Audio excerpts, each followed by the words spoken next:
வணக்கம் நண்பர்களே, நான் உங்க கிச்சா பேசுறேன். மகா பெரியவா அவருடைய பக்தரோட ஆத்துக்கு போறார்.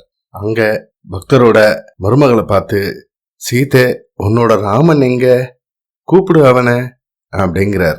நடுக்காவிரியில காவிரிக்கரை பிரசன்ன மகா கணபதி கோவில் உருவான கதை. ஒரு சுவாரஸ்யமான சம்பவம். அந்த சம்பவம் பத்தி மேலும் நம்ம தெரிஞ்சுக்கிறதுக்கு முன்னால நம்ம சேனலை சப்ஸ்கிரைப் பண்ணாதவங்க கண்டிப்பா பெல் ஐகான் கிளிக் பண்ணுங்க, சப்ஸ்கிரைப் பண்ணுங்க. திருவையாறு கஷேத்திரத்துல காவிரி, குடமுருட்டி, வடவாறு, வெண்ணாறு, வெட்டாறு அப்படின்னு 5 நதி பாயறதால திருவையாறுன்னு பேர் வந்தது. 1942ல நடுக்காவேரியில சின்னசாமி ஐயர்னு ஒரு குடும்பம் வசிச்சுட்டு இருந்தது. இறைபக்தி, ஆச்சார அனுஷ்டானங்கள் எல்லாத்துக்கும் மேல மகா பெரியவா மேல அப்படி ஒரு ஆத்மார்த்தமான பக்தி. திருவையாறு வரும்போதெல்லாம் மகா பெரியவா இவளோட கிரகத்துக்கு கட்டாயம் வருவார். சின்னசாமி ஐயர் நித்தியம் ஆத்துல சிவபூஜை, அப்புறமா உள்ளூர்ல இருக்கிற சிவன் கோயிலுக்கு போய் பரமேஸ்வரனை மனமுருகி வழிபடுவார். சாயங்கால வேளையில ராமாயண உபன்யாசம் செய்வார். இவரோட பிள்ளை மாட்டு பொண்ணு பெயர் பொருத்தம் ரொம்ப அழகா இருக்கும்.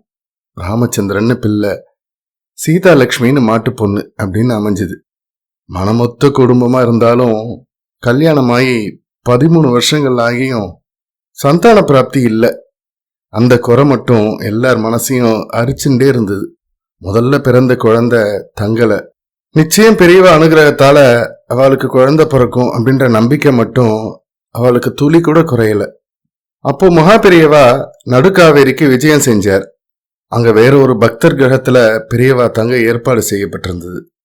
வேத கோஷம் முழங்க, பூர்ண கும்பங்கள்லாம் ஒவ்வொரு ஆத்து வாசல்லையும் வச்சு மகா பெரியவா ஒவ்வொருத்தர் வீட்டு வாசல்லையும் நின்று ஆசீர்வாதம் பண்ணிட்டு இருந்தார். சீதா லட்சுமி வீட்டு வாசல்ல கோலம் போட்டு இருந்தா. இவ ஆத்தை தாண்டி தான் மகா பெரியவா தங்க போற ஆத்துக்கு போனோம். சீதா லட்சுமியை பார்த்ததும் ஊர்வலத்திலேருந்து விலகி விறுவிறுன்னு அவ போட்டு இருந்த மாக்கோலத்துக்கு மேல திருப்பாதங்களை பதிஞ்சும் பதியாமலும் நின்னார் மகா பெரியவா.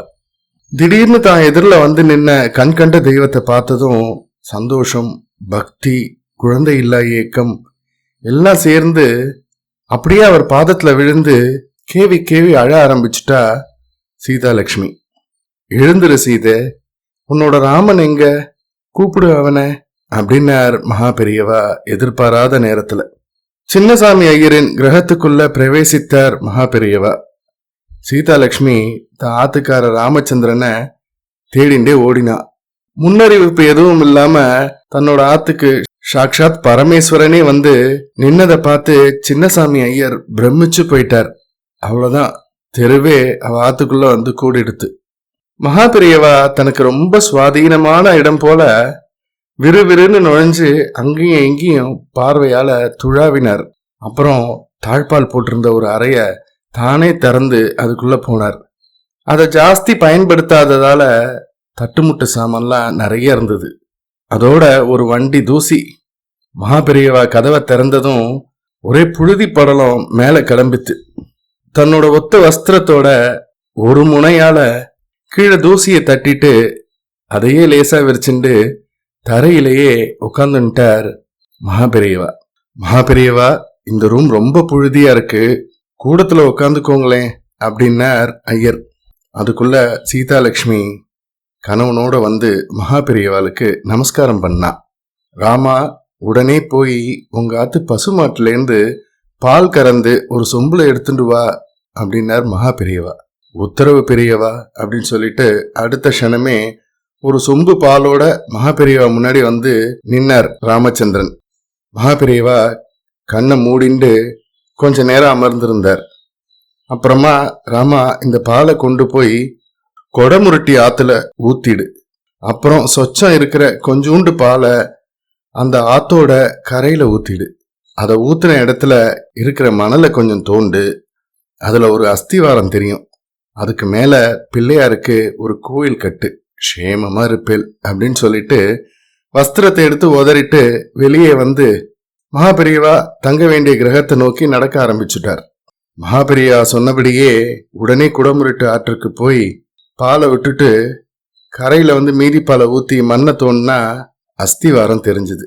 உடனே விநாயகருக்கு ஒரு அழகான குட்டி ஆலயம் எழும்பித்து. அடுத்த வருஷமே சீதா லட்சுமி ஒரு அழகான ஆண் குழந்தைக்கு தாயானாள். கணேசன்னு நாமகரணம் பண்ணா அந்த குழந்தைக்கு. இப்பவும் நடுக்கரையில காவிரிக்கரை பிரசன்ன மகாகணபதி கோயில்ல உள்ள விநாயகர் அருள் பாலித்து கொண்டுதான் இருக்கிறார். ஜெய ஜெய சங்கர ஹர ஹர சங்கர. இந்த பதிவு உங்களுக்கு பிடிச்சிருந்தா லைக் பண்ணுங்க, ஷேர் பண்ணுங்க, கமெண்ட் பண்ணுங்க. மறக்காம பெல் ஐகான் கிளிக் பண்ணுங்க, சப்ஸ்கிரைப் பண்ணுங்க. நன்றி அன்பர்களே.